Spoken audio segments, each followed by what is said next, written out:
Hello guys, कैसे सबके सब। स्वागत है आप सबके एक नई वीडियो में। आज का वीडियो आप लोगों के लिए बहुत इंटरेस्टिंग होने वाला है, क्योंकि ये वाली वीडियो ना बहुत ज़्यादा रिक्वेस्टेड वीडियो है कि भाई PYQ सीरीज़ पे एक वीडियो लेके आओ। मैं स्टार्ट किया PYQ सीरीज़। आज के वीडियो में जैसे कि आप स्क्रीन पे देख पा रहे होंगे, biology PYQ NFSU NFAT for 2026 BSc MSc integrated forensic science. ये वाली वीडियो आप लोग के लिए बहुत इंटरेस्टिंग होगी, क्योंकि इसमें जो बायोलॉजी क्वेश्चन है ना, बायोलॉजी के जो PYQ इसके अंदर हैं, वो सेम क्वेश्चन 2025 के पेपर में आए थे। That were the same questions. इसमें आप लोग को कम से कम 14-15 क्वेश्चन इस वीडियो में दिखेंगे। जैसा भी होगा बचे हुए क्वेश्चन मैं अगली वीडियो में कवर करने का ट्राई करूँगा, ठीक है। आप लोग, मैं अभी क्वेश्चन दिखाऊंगा आप लोगों को। पॉज करना, उसको समझना, उसको ट्राई करना। बने तो अच्छी बात, नहीं बनता है तो देन रिज्यूम करके उसका आंसर देख लेना, ठीक है। स्टार्ट करते हैं। सबसे पहला गोल क्या है इस वीडियो, पूरी वीडियो का गोल क्या है, सबसे पहले फॉर्मेलिटी के लिए भाई समझना पड़ता है इस चीज़ को। The main motive is to provide type of question which come in NFAT exam for BSc MSc integrated forensic science for absolutely free. YouTube पे कोर्स बेच रहे हैं सब अपना, कोई 5,000 कोर्स, कोई 4,000 कोर्स बेच रहा है, फ्री में मिल रहा है आपको। और ये सेम क्वेश्चंस आए 2025 में, इसकी गारंटी मैं ले रहा हूँ। आपको डाउट होता है तो आप मेरे एक सिलेबस वो वाला चैनल, एक वीडियो आया था मेरा जिसमें मैंने PYQ बताया था, सिलेबस बताया था, तो उसमें जाके आप डिस्क्रिप्शन में देख रहे हैं, वहाँ पे गूगल ड्राइव का लिंक होगा, वो सेम पेपर है, ठीक है। तो वही क्वेश्चंस मैं यहाँ पे आपको दिखाने वाला हूँ आज। फ्री में मिलेगा इस चैनल पे आपको हर एक चीज़, ठीक है। In this PPT you will be provided some PYQ of biology for NFAT 2026। चलो पहले क्वेश्चन की तरफ बढ़ते हैं, ठीक है। First question, the length of E. coli DNA is approximately. इसको पॉज करो, खुद से समझो, ट्राई करो, देन आगे बढ़ना, ठीक है। Option A 1.36 nanometre, option 2 2.2 nanometre, option 3 0.34 nanometre, option 4 3.3 into 10⁻⁹ base pair. इसे आंसर की तरफ बढ़ते हैं एक बार। Answer is 1.36 nanometre. कन्फ्यूजन हुआ होगा बच्चों को 1.36 या फिर 3.3 इंटू 10⁻⁹ बेस पेयर में, लेकिन ध्यान रखना वो 1.36 नैनोमीटर है। लोग यहाँ पे कन्फ्यूज आते हैं बेस पेयर देख के कि DNA है तो बेस पेयर होगा, तो थोड़ा कंफ्यूज आते हैं बच्चे, लेकिन वो E. coli का DNA पूछा है तो 1.36 नैनोमीटर ही होगा, ठीक है। नेक्स्ट क्वेश्चन की तरफ बढ़ते हैं। Which protozoan cause amoebiasis? Giardia lamblia, Entamoeba histolytica, Plasmodium vivax या फिर ट्रिपेनोसोमा। पॉज करो, आंसर देखो। आई गेस अब तक आप लोगों ने आंसर कर लिया होगा। इसका आंसर है ऑप्शन बी, एंटमीबा हिस्टोलिटिका।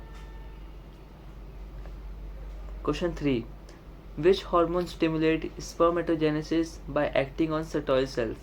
देखो, अब ये वाला क्वेश्चन ना लोगों के लिए थोड़ा कंफ्यूजिंग हो जाता है, क्योंकि LH एंड FSH दोनों बहुत कंफ्यूजन होता है लोगों को कि FSH होगा कि LH होगा। इसका मेरे पे एक फ्लो चार्ट है, इसमें आपको दिखाना चाहूँगा फ्लो चार्ट। पहले तो आंसर देख लो, answer is option B FSH। इसका फ्लो चार्ट मैं दिखाना चाहूँगा, एंड आई थिंक वो बहुत हेल्पफुल रहेगा आप लोगों के लिए, वो इसको समझने के लिए। देखो, जो एंटीरियर पिट्यूटरी है ना, एंटीरियर पिट्यूटरी आप लोगों का 2 हार्मोन सिक्रेट करता है, LH एंड FSH। ये FSH जो है, ये FSH क्या करता है कि सर्टोइल सेल पे एक्ट करता है और ABP, ये ABP को प्रोड्यूस करता है। ABP क्या है? ABP जो होता है आपका टेस्टोस्टेरोन बनाता है ना, तो ABP टेस्टोस्टेरोन बनाता है, एंड्रोजन बाइंडिंग प्रोटीन होता है ABP, वो आपको टेस्टोस्टेरोन बनाता है, एंड ये टेस्टोस्टेरोन क्या करता है? स्पर्मेटोजेनेसिस कराता है। आई थिंक ये वाला आप लोग इसका स्क्रीनशॉट ले लेना, ये फ्लो चार्ट का। ये फ्लो चार्ट बहुत काम की चीज़ है, ठीक है। तो आई थिंक इससे आपको समझ आ गया होगा LH एंड FSH के बीच में। नेक्स्ट क्वेश्चन बढ़ते हैं, question number 4, which event is unique in angiosperm? अगर आप लोगों ने अच्छे से पढ़ा होगा रिप्रोडक्शन इन फ्लावरिंग प्लांट्स, तो आपको मालूम होगा अच्छे से कि एंजियोस्पर्म में एक ही इवेंट सबसे ज़्यादा यूनिक होता है, and that is option C, double fertilisation. बहुत यूनिक है। बाकी सब जब जिम्नोस्पर्म में बाकी सब कुछ मिलेगा, लेकिन जिम्नोस्पर्म में आपको डबल फर्टिलाइजेशन नहीं मिलता। डबल फर्टिलाइजेशन सिर्फ और सिर्फ एंजियोस्पर्म्स में ही आपको मिलता है। नेक्स्ट क्वेश्चन बढ़ते हैं क्वेश्चन नंबर 5 की तरफ। Which surgical method in males prevent further conception? Tubectomy, vasectomy, coitus interruptus या विड्रॉल मेथड? सो देखो, ट्यूबेक्टोमी, वेसेक्टोमी बहुत कंफ्यूजन होते हैं बच्चों को इसमें भी कि कौन सा मेल के लिए कौन सा फीमेल के लिए है। फोर्थ वाला तो ऐसे ही आप लोग एलिमिनेट कर सकते हो। विड्रॉल मेथड तो ऐसे भी वो है आपका नेचुरल कॉन्ट्रासेप्टिव मेथड है, तो उसको तो आप ऐसे विड्रॉ कर लो, यहाँ पे आएगा नहीं। सर्जिकल मेथड लिखा है, सर्जिकल में या तो ट्यूबेक्टोमी होगा या तो वेसेक्टोमी होगा। सो डिफरेंस बहुत इसमें वो होता है, कंफ्यूज हो जाते हैं बच्चे कि मेल का कौन सा है, फीमेल कौन सा है। सो इसके लिए फ्लो चार्ट है मेरे पास। So answer is B, vasectomy. Flow chart देखो, वेसेक्टोमी एंड ट्यूबेक्टोमी के बीच में डिफरेंस दिया हुआ है। Tubectomy surgical method performed in females, vasectomy surgical method performed in males. तो वेसेक्टोमी में मेल्स में, वेसेक्टोमी जो मेल्स में की जाती है एंड ट्यूबेक्टोमी फीमेल की जाती है। आप वैसे इसके वर्ड से अंदाज़ा लगा सकते हो, वेसेक्टोमी यानी कि वैस यानी कि वास डिफरेंशिया को हम लोग कट कर देते हैं, टाइट और उसको बांध के कट कर देते हैं। एंड ट्यूबेक्टोमी मतलब ट्यूब, तो फीमेल तो एक ही ट्यूब होती है, फेलोपियन ट्यूब, तो फेलोपियन ट्यूब को टाई करके उसको कट कर दिया जाता है, ठीक है।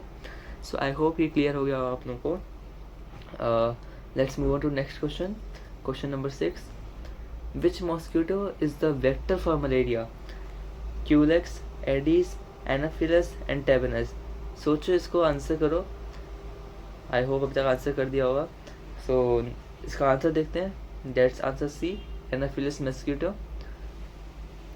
हाँ, बाकी आपका एडीज एडीज वाला नहीं होगा इसमें। आप कुछ लोगों का लगा कि एडीज होगा, तो एडीज नहीं होगा। एडीज डेंगू के लिए होता है। एंड क्यूलेक्स भी नहीं होगा। क्यूलेक्स बहुत बच्चों को लगा होगा क्यूलेक्स होगा, क्यूलेक्स नहीं होगा। क्यूलेक्स आपका एलिफेंटियासिस के लिए होता है, सो क्यूलेक्स नहीं होगा। एडीज आपका ये डेंगू के लिए होता है। एंड एनाफिलस आपका मलेरिया के लिए होता है। एंड टेबनस तो पूरा आउट ऑफ सिलेबस ही हो गया आपका, आपके सिलेबस में नहीं है टेबनस, तो इसको आप बिलीव कर सकते हैं। Question number 7। Which microbial enzyme is use as a clot buster? So ये इसका आंसर आप लोग कमेंट करो। कमेंट क्या अपने आप में सोचो कौन क्या आंसर होगा इसका। Option A lipase, B amylase, C streptokinase, D pectinase. So इसका आंसर है ऑप्शन सी, स्ट्रेप्टोकाइनेज।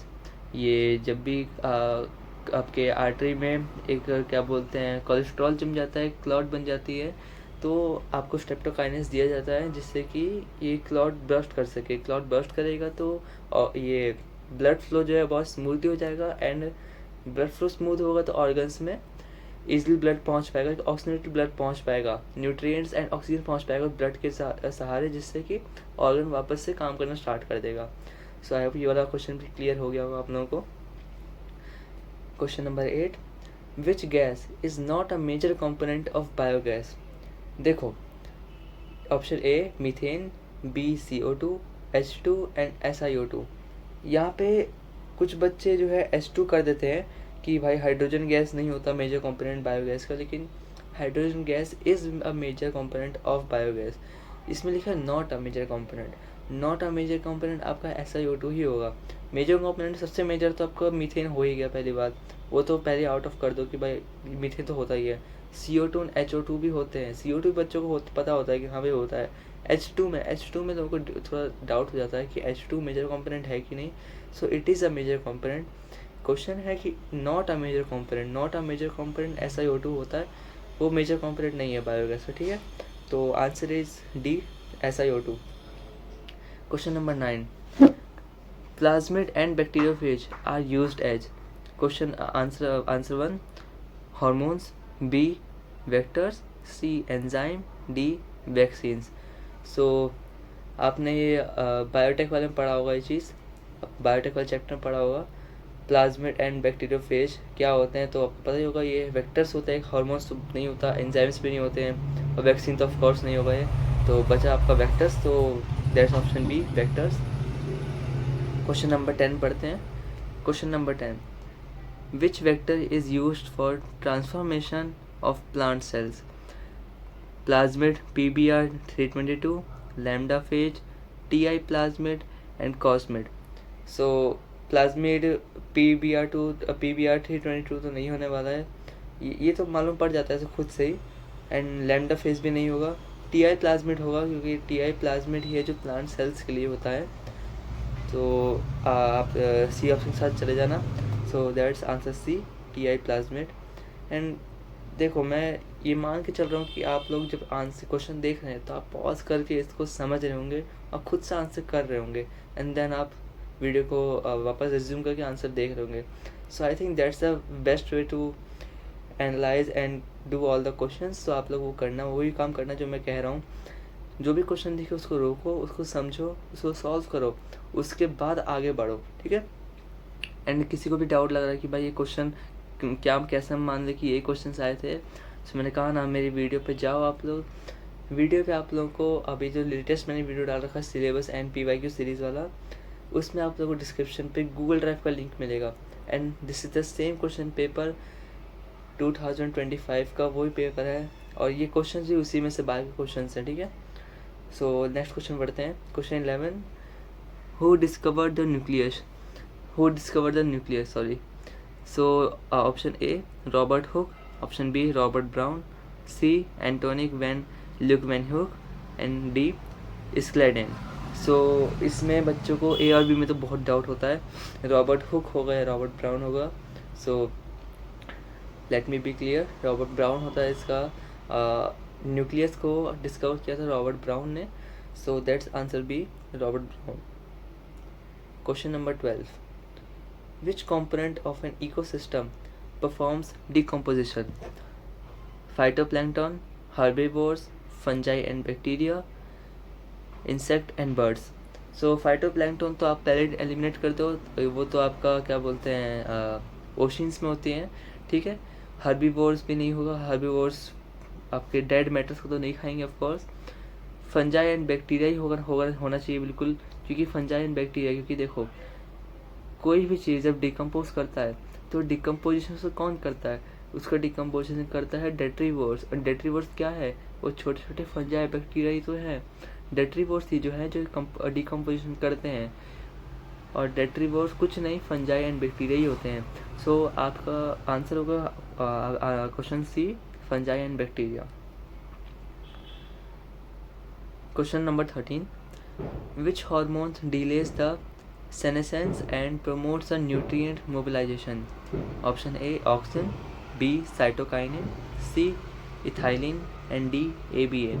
So इसको स्टॉप करो, एक बार सोचो आंसर। आई होप अभी तक कर लिया होगा आपने आंसर। सो इसके आंसर की तरफ बढ़ते हैं। सो इसका आंसर है option B, cytokinin. Question 14, which cell produce antibodies? See question A option A T cells, option B B cells, option C monocyte and option D macrophages.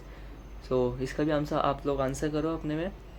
I hope अब तक कर दिया होगा। सो इसका आंसर की तरफ बढ़ते हैं। Answer is B cells. Answer is option number B cells. Question number 15, and I think ये लास्ट क्वेश्चन होना चाहिए आज की वीडियो का, बाकी मैं पार्ट 2 में कवर करने का ट्राई करूँगा। सो क्वेश्चन नंबर 15 में बढ़ते हैं। Which enzyme is responsible for synthesising DNA in PCR? पहला है टैग पॉलीमरेज, दूसरा RNA polymerase, C DNA ligase and endonuclease.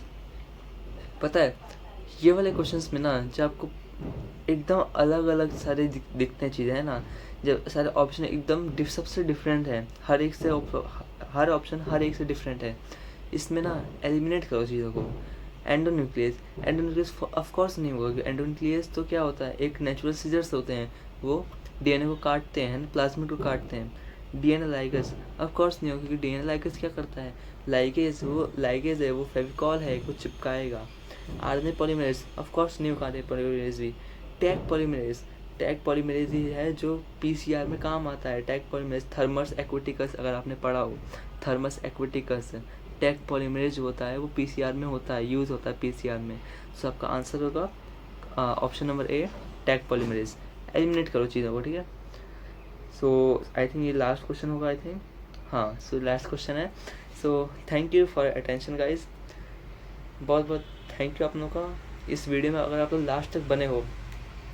And ये चीज़ मैं बता देता हूँ, अगर आप इस वीडियो में लास्ट तक बने हो ना, तो आपको इस चीज़ से तो बहुत कुछ सीखने को मिला होगा, क्योंकि ये वही क्वेश्चन है 2025 में आया है। एंड ये पार्ट 1 है, अभी मैं पार्ट 2 लाऊंगा बायोलॉजी का। एंड मैं पार्ट 2 में पूरा बायोलॉजी का पीवाई को ख़त्म कर दूंगा 2025 का। देन मैं अपनों का फिजिक्स एंड केमिस्ट्री का पीवाई को लेके आऊँगा 2025 में जो क्वेश्चन आए थे वही। सो आई होप आप लोग को ये वीडियो पसंद आया होगा। एंड आई होप जो मैंने समझाया आप लोगों को, जो मैंने पढ़ाया, वो भी आप लोगों को समझ आया होगा।